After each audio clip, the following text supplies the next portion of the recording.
அன்பியும் YouTube இல்லந்தோறும் இறைசாட்சி, உள்ளந்தோறும் மகிழ்ச்சி.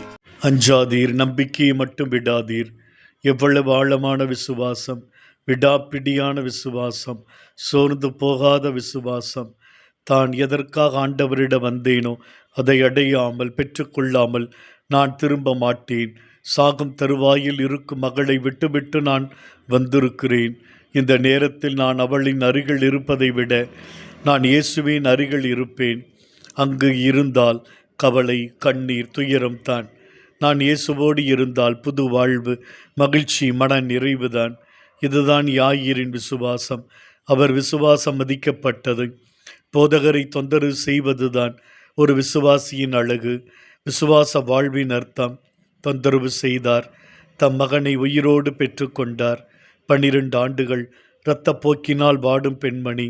சுகம் கிடைக்கவில்லை. சமூக தீட்டு. நான் தீட்டு உடையவளாய் வீட்டை விட்டு வெளியே வந்தேன்.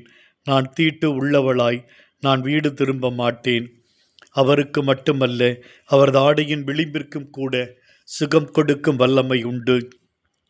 தொடுகிறாள், சுகத்தை பெற்றுக்கொள்கிறாள். ஆண்டவரே, உயிர் துடிப்புள்ள விசுவாசத்தை எங்களுக்கு தாரும். நோயுற்று வாடுகிற எல்லா நோயாளிகளையும் உடைய குணமளிக்கும் தொடுதலுக்குள் நாங்கள் ஒப்புக் கொடுக்கிறோம். அனைவருக்கும் நற்சுகத்தை கொடுத்து ஆசீர்வதித்தருளும். ஆமேன். இந்த அன்பியம் யூடியூப் சேனலை நீங்கள் ஷேர் பண்ணுங்க, சப்ஸ்கிரைப் பண்ணுங்க, லைக் பண்ணுங்க. Wish you all the best.